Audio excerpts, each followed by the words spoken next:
you have to become Muslim, your family are evil, you have to convert them instantly.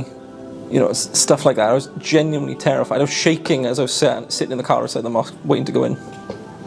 And eventually plucked up the courage to go in though. Allahumma salli If you leave something for the sick, Allahumma salli. আমার বয়স 25। আমি কাফুল south ওয়েলসের। আমি ইসলাম গ্রহণ করেছি 25শে October 2019-এ জুম্মার নামাজের ঠিক পরেই দারুল ইসরাতে ইন কার্ডিফ সাউথ ওয়েলস। এটা প্রায় 2011 বা 2012 সাল, যখন আমি স্কুল ছেড়েছিলাম। আর আমরা আমাদের আরই ক্লাসে ছিলাম, আর আমরা পড়াশোনা করছিলাম, বুঝলেন। আমাদের পরীক্ষার প্রস্তুতি নিচ্ছিলাম। আমাদেরকে শেখানো হচ্ছিল খ্রিশ্চানিটি, জুদাইজম, অল্প স্বল্প হিন্দু ধর্ম, আর আমাদেরকে আক্ষরিক অর্থেই একটা ইসলামের স্লাইড শো দেখানো হয়েছিল। এটা অনেকটা বুড়ি ছোঁয়ার মতো সরকারি ক্ষেত্রে, বুঝলেন।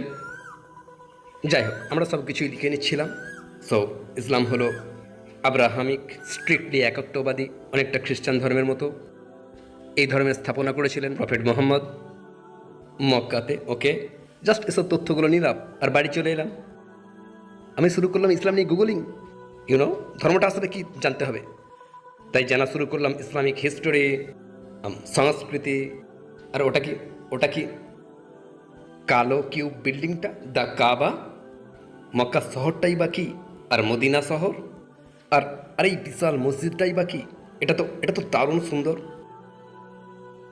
এইভাবে আমি জানতে পারলাম ইতিহাস আর অল অ্যাবাউট ইসলাম। আমি অধ্যয়ন চালিয়ে গেলাম। ঘটনাক্রমে স্কুল ছেড়ে দিলাম। প্রথম যে কাজটা পেয়েছিলাম তা হলো একটা স্কাই কল সেন্টারে সাউথ কার্ডিফে, খুবই মিশ্র সংস্কৃতির স্থান। প্রথম দিন আমার ট্রেনিং রুমে ঢুকলাম। সেখানে বহু মানুষ আর একটা কোণে নেকাব পরা বোন। আর যখন আমাদের ট্রেনিং চলতে লাগলো, আমি খেয়াল করলাম তাকে একটু আলোচনা থেকে বাইরে রাখা হয়েছে। কেউই তার সাথে কথা বলছেন না। তাই আমি একটা পরিস্থিতি সৃষ্টি করলাম যাতে করে তাকে আলোচনায় যুক্ত করা যায়। আর তারপর থেকে সে আমার পাশেই বসতে লাগলো। ফোনে কথাবার্তা শুরু হলো। আমরা ইসলাম নিয়ে কথা বলতাম। আমি এই বোনকে প্রশ্ন করতাম, এটা কি, ওটা কি, আমাকে প্রফেট মোহাম্মদ নিয়ে আরও বলো, ইসলামের ব্যাপারে আমাকে আরও বলো। তখন সে আমাকে জিজ্ঞাসা করতে লাগলো ব্রিটিশ কালচার নিয়ে প্রশ্ন, কেন তোমরা ক্রিসমাস সেলিব্রেট করো, হ্যালোউইন কি, এগুলো কোথা থেকে এলো, এসব আর কি। আমরা জাস্ট এসব আলোচনা করতাম। আর তারপর একদিন সে আমাকে বলল, আমি দেখতে পাচ্ছি তুমি সত্যিই পছন্দ করছো ইসলামের ব্যাপারে জানা। আমি যদি তোমাকে একটা কোরআন দিই, তুমি কি তা পড়বে? হ্যাঁ, আমি পড়বো। তাই পরের দিন সে আমাকে একটা কোরআন দিল। বাড়ি গেলাম, পড়তে শুরু করলাম, পড়তে লাগলাম। ভাবলাম ওকে, দিস মেক্স সেন্স। ও, এই জন্যই তো আমি এটা বিশ্বাস করি। ও, এখান থেকে এটা এসেছে। আমি পড়ছি আর পড়েই যাচ্ছি। আর শুরু হয়ে গেল, আমার এটা আরও পড়তে ইচ্ছা করছিল। আমার মনে হয় আমার একটা অনুভূতি হচ্ছিল, আর এই অনুভূতিটা শক্তিশালী হয়ে যাচ্ছিল। তাই আমি পড়েই যাচ্ছিলাম। আমি এক প্রকার কনভিন্সড হয়ে গিয়েছিলাম। বুঝলাম এটা সেন্সিবল, এটা আমার কাছে অর্থপূর্ণ হয়ে উঠছে। আমি এটা আশা করিনি যে এটা ঘটবে। খুবই অর্থপূর্ণ, দেখে মনে হচ্ছিল খুবই ভালো জীবন ব্যবস্থা। It makes sense to me. Stop thinking, হতে পারে এটাই তো সত্য। জীবন চলতে লাগলো। ইভেনচুয়ালি চাকরি ছেড়ে দিলাম। আপনারা তো জানেন জীবন কেমন হয়। প্রথম গার্লফ্রেন্ড, অন্য কাজ করা, জীবন চলতে লাগলো। কোরআন সেলফে রাখা রইল। আর তারপর আমার সম্পর্কটা শেষ হয়ে গেল। আর একদিন আমি আমার ঘর পরিষ্কার করছিলাম, উপরে সেলফে কোরআনটা দেখতে পেলাম, আবার পড়া।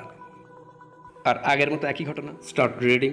সব কিছুই আমার কাছে অর্থপূর্ণ। একটা ন্যাচারাল টান ছিল ভিতরে, একটা অদ্ভুত সুন্দর অনুভূতি। যখন আমি তা পড়ছিলাম, আমাকে নিজের দিকে টান ছিল। তখন আবারও মুসলিম বন্ধুদেরকে প্রশ্ন করতে শুরু করলাম, আরও বেশি প্রশ্ন।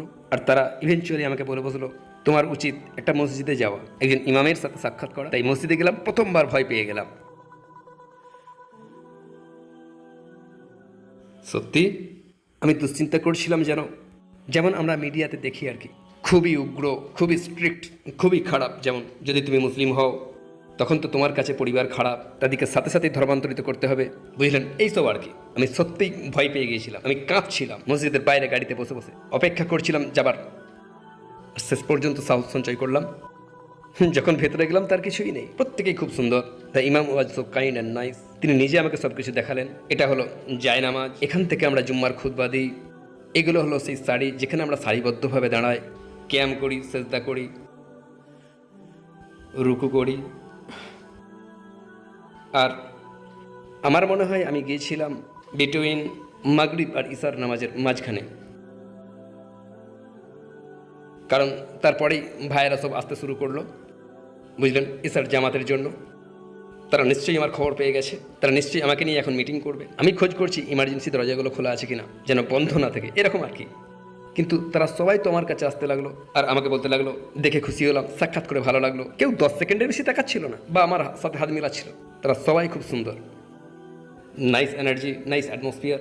যাই হোক, তখন নামাজের সময় ইমাম বললেন, এই ফোল্ডিং চেয়ার, পিছনে বসুন আর নামাজ দেখুন। নামাজ শুরু হলো। তারা রুকু করলো আর তারপর তারা সেজদা করলো, আর আমার প্রত্যেকটা লোম আমার 2 বাহুর খাড়া হয়ে গিয়েছিল। আর সেই অনুভূতি যা আপনাকে বলেছিলাম কোরআন পড়ার সময় আমার যা হতো, এখন তার থেকে 1000 গুণ বেশি। আমার এই অনুভূতিটা সত্যিই ভালো লাগছিল। আমি কখনোই পুরোপুরি তা বর্ণনা করতে পারবো না। এই পয়েন্টে আমি পুরোপুরি কনভিন্সড হয়ে গিয়েছিলাম এখন আমাকে মুসলিম হতে হবে। কিন্তু তখনও আমি একটু অল্প ভীত, রিয়েলি সিলি অফ মি। তাই আমি বললাম আমি এখনও প্রস্তুত নই। আর তারপর আমি দারুল ইসরাতে মেসেজ পাঠালাম কার্ডিফে, বললাম যে আমি ইসলাম সম্বন্ধে আরও জানতে চাই। তারা আমাকে অন্য মসজিদের খোঁজ দিল আর সেখানে Met Tan from the mosque. তিনি আমার সমস্ত প্রশ্নের উত্তর দিলেন। হতভাগা মানুষ, আমি তাকে ডজন ডজন প্রশ্ন করেছিলাম। Poor guy. Like I must have had like dozens and dozens of questions for him. যেমন, যদি আমি ইসলাম গ্রহণ করি, সাথে সাথেই আমার নিজের মধ্যে কী কী পরিবর্তন আনতে হবে, ওগুলো ছাড়া অ্যালকোহল পান করা বা সুয়োর খাওয়া, যেসব বিষয়গুলো স্পষ্ট, আমি সেসব কাজ তেমন একটা করিও না। এগুলো ছেড়ে দেওয়া আমার সহজ। বাট রিয়েলি খুব বাজে প্রশ্ন। যেমন, আমার কি নাম পাল্টে ফেলতে হবে, আমাকে কি কালকেই আমার খতনা করতে হবে, আবার আমাকে কি আমার গৃহ ত্যাগ করতে হবে, এসবই খুবই খুবই ফালতু প্রশ্ন। তিনি বললেন, না, তুমি পুরোপুরি শান্ত হয়ে থাকো। তারপর থেকে আমি মসজিদে যাওয়া শুরু করলাম। তারপর নতুন মুসলিমদের সংগঠনগুলোতে Bismillah. They usually say leave the best to last. I don't know if that's going to apply right now. May Allah bless you, your families, and give your journey ease. সেখানে দেখলাম অন্য সাদা চামড়ার মানুষদিকে, যারা হয়েছে মুসলিম ঠিক আমার মতো। কেউ হয়তো একটু বেশি বয়স্ক, আবার কেউ হয়তো আমার সমবয়সী। তাদের সবারই একই অভিজ্ঞতা, আর এটা আমাকে আরও বেশি কনভিন্সড করলো। অ্যান্ড 25 অক্টোবর 2019, ঠিক জুম্মার নামাজের পর, আই টুক মাই শাহাদা। আমি গোপন রাখছিলাম আমার মায়ের কাছ থেকে যে আমি মুসলিম হতে চাই। পরিবারের কাউকে কিছু বলিনি, নিজের কাছেই গোপন রেখেছিলাম। আমি জাস্ট জানতাম খুব ভালো রিয়াকশন হবে না। আবার বুঝলেন, আমি এটাও জানতাম না কী করে তাকে বলবো। So I'm learning about Islam totally in secret. And then I become Muslim in secret for like 6 months. তো একদিন যেটা হলো, আমি অনেক গভীর রাত পর্যন্ত কোরআন পড়ছিলাম। আর তারপর কোরআনটা সেলফের অনেক উঁচুতে রাখার পরিবর্তে আমি জাস্ট ডেস্কের ওপরে রেখে দিয়েছিলাম। আর তারপর দিন সকাল 8টায় বা সকাল 9টার সময়, সম্ভবত শনিবার সকাল, আমার ঘুম ভাগলো আমার মায়ের চিৎকারে। আমার ওপর কী বলবো, সে এক বিরাট চিৎকার, গোটা ঘর মাথায় তুলেছে। আর আমি কি ঘটছে, আমি ভাবলাম কোথাও বুঝি আগুন লেগেছে বা ঘরের বাইরে গাড়ি অ্যাক্সিডেন্ট। আর আমার মা আমার উপর চিৎকার করছিলেন, আমার দিকে তাকিয়েছিলেন। কি হলো, তিনি ঘর থেকে ছুটে বেরিয়ে পড়লেন। কি ঘটছে, ঘরের ভিতরটা দেখলাম, কোরআন ডেস্কে একদম চোখের সামনে। দ্রুত পোশাক পরলাম, মায়ের পিছনে ছুটলাম। মা গোটা ঘর ছুটতে লাগলো, কখনো রান্নাঘরে, কখনো বসার ঘরে, বারান্দায়, আবার ছুটে কিচেনে। আর পিছনে আমিও ঘুরছি কার্টুনের মতো, গোটা ঘর জুড়ে যা হাতে পাচ্ছেন তাই ছুটছে, বালিশ, পোশাক আমার দিকে। শেষ পর্যন্ত রান্নাঘরের একটা কোণে তাকে পেয়ে গেলাম, জড়িয়ে ধরলাম। তিনি মেঝেতে বসে পড়লেন আর আমরা দুজনেই তখন কাঁদতে লাগলাম। বেশ কয়েক মিনিট কাঁদলাম। তিনি শুধু একটা কথাই বলছিলেন, No, no, no, no. And I kept saying, yes, I want to. I want to. আর তারপর তিনি উঠলেন আর ছুটে বেরিয়ে পড়লেন কিচেন থেকে। আর আমি দাঁড়িয়ে রয়ে গেলাম, বুঝতে পারছিলাম না কি করতে হবে। ওপরের ঘরে চলে গেলাম, চাইছিলাম যে করেই হোক এই পরিস্থিতি থেকে বের হই। She comes upstairs. না তুই হবি না, না তুই হবি না, তুই ওদের মতো হবি না, লোকেরা তোকে ঘৃণা করবে। কেন তুই মুখ ফিরিয়ে নিচ্ছিস আমাদের দিক থেকে? কে তোর এই অবস্থা করলো? That's one of the first things she said to me. Who's done this to you? বললাম, আর কেউ কিছু করেনি, আমি নিজেই খোঁজ খবর করেছি। কেউ আমাকে কনভার্ট করেনি, কেউ আমার ব্রেন ওয়াশ করেনি, কেউ আমাকে সিরিয়াতে পাঠাচ্ছে না। None of that. আমি কোরআন পড়ি, এটা আমার সাথে কথা বলে, আমি জানি এটাই সত্য। তিনি বললেন, না না, এই ঘরে নয়, নট মাই সন। আমি তাকে বলতে লাগলাম, আমি তো এখন বড় হয়েছি, বুঝলেন, I am adult, it's my life, you know, আমি নিজেই এটা করেছি। আর তিনি চলে গেলেন। কয়েক ঘন্টা পরে আমরা আবারও কথা শুরু করলাম। আই কান্ট স্টপ ইউ, আমি এটা অ্যাপ্রুভ করছি না, কিন্তু তোমাকে থামাতেও পারছি না। তুমি তাই করবে আর জীবন কাটাবে যেমন তুমি চাও। তুমি সবসময় আমার সন্তান থাকবে। আমি এটা মেনে নিচ্ছি না, তবুও তুমি আমার সন্তানই থাকবে। আর সেই যে তিনি চলে গেলেন, আমাকে অপেক্ষা করতে হয়েছিল 6 মাস। হয়তো তিনি আশা করেছিলেন যে আমি ইসলাম ত্যাগ করবো, ইউনো, অবশ্যই সেটা হয়নি। 6 মাস কেটে গেল, আর এটা ছিল জানুয়ারি 2020। তিনি বললেন, ঠিক আছে, তুমি একজন যুবক, যেমন চাও তেমন জীবন কাটাতে পারো, জাস্ট বিষয়টাকে মেটাও, কারণ তুমি আমার অন্তরটাকে ভেঙে দিচ্ছ। ওকে, সো তিনি আমার ভগ্নিপতিকে আমার সাথে পাঠালেন আমার পরিচিত সেই মসজিদে। আমি এটা আগে থেকেই অ্যারেঞ্জ করেছিলাম।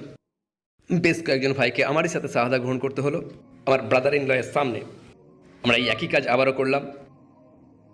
আমি হয়তো তখন থেকেই মুসলিম। ইটস কোয়াইট ফানি, লাইক আমি এখনও বাড়িতেই বাস করছি।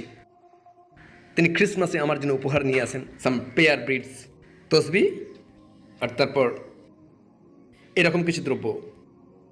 মা নিয়ে আসতো হালাল টার্কি ক্রিসমাস ডিনার, যাতে করে আমি, বুঝলেন, আমি তাদের সাথে যোগ দিতে পারি। আসলে তিনি চাইতেন আমার খাওয়াটা নিশ্চিত করতে। আমার মনে হয় এটা খুব ধীরে ধীরে অনেক দিন ধরে আমাকে দেখলেন, আমাকে প্রশ্ন করতেই থাকলেন, এটা কি ওটা কি। তার মানে এই নয় যে তিনি মুসলিম হতে চাইছিলেন। আমার মনে হয় তিনি ব্যাপারটা বুঝতে চাইছিলেন, ইসলাম কি, কেন তা গ্রহণ করলাম, ইসলামের বার্তাটা কি, এইসব আর কি। ধীরে ধীরে, খুবই ধীরে বাধাগুলো সরে যাচ্ছিল আর ভুল ধারণাগুলো। তার মানে এটা নয় যে তিনি ইসলাম গ্রহণ করতে চাইছিলেন। আল্লাহ হেদায়েত দেন যাকে তিনি চান। বাট আমি মনে করি এটা আমাদের পরিবারের জন্য খুব ভালো হয়েছে, কারণ আমার ভাই বোনেরা আমাকে প্রশ্ন করতো, বিভিন্ন সমস্যা ক্লারিফাই করার চেষ্টা করতাম। আমার মনে কোনো প্রশ্ন এলে কোনো জ্ঞানী ভাইকে জিজ্ঞাসা করতাম বা তা খুঁজে নিতাম কোনো অথেন্টিক সোর্স থেকে এসব উত্তর। আর আমি ইনশাআল্লাহ আমি আশা করি অ্যাটলিস্ট আমার পরিবার এই বিষয়ে ভুল ধারণা থেকে মুক্ত হবে আর দেখবে ইসলামের সৌন্দর্য, ইউনো। কারণ এটা যা বলছে তা সত্য। আমি নিজে কোরআন পড়েছি, ইট অ্যাপিল টু মি। এই লাইফস্টাইল আমার কাছে অর্থপূর্ণ। এখানে নেই কোনো মদ্যপান, you know, simple way of life. এমন কিছুই নেই যেগুলোকে আমরা হারাম বলি, আর সেসব হারাম কাজ ঘটার কোনো সম্ভাবনাও থাকে না, কারণ যেভাবে দ্য কোরআন অ্যান্ড দ্য সুন্নাহ ইসলামকে ঘিরে আছে, ইউনো।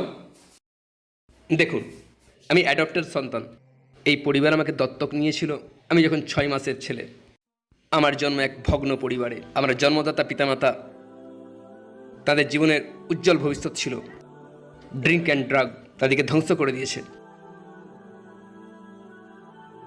আগে এই ধর্মের বেসিকগুলো জানুন, হারিয়ে যাবেন না অন্যান্য এক্সট্রা বিষয় যেমন ড্রেস, পোশাক আশাক।